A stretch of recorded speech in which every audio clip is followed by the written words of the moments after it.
Game na. Simulan na natin mag-exercise. Last look bago itago ang adventure setup. Out muna si TRC and then kakabit natin yung stock shocks. Ito ay naka powder coat and then nakababa or naka magic lowered ng 1.5. Linisan muna natin. Maraming mga talsik-talsik na asfalto. Wala kasi ako ng chemical na ginagamit namin, so kerosene na lang muna. Old school. So ito, nalinisan ko na yan. So kanina ganito rin siya kadumi. Medyo matalas siya, mga malalaki. Yung mga singit-singit, gamitin nyo ng chopstick para maabot nyo yung mga singit-singit.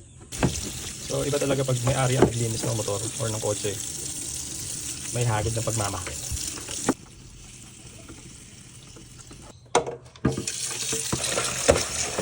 Siyempre pati ilalim kailangan linisan.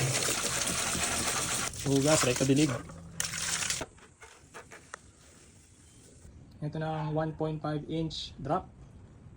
Kaso may maingay, may sumasayad. Di naman yung sensor kasi pinasakan ko rin ang spacer kanina, lusot naman siya dito sa sensor eh.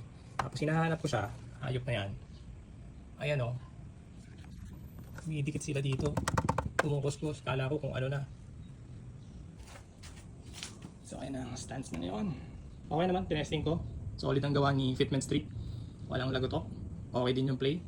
Nilubak ko na. Sinagasa ako na sa maliit na humps. Thank you very much.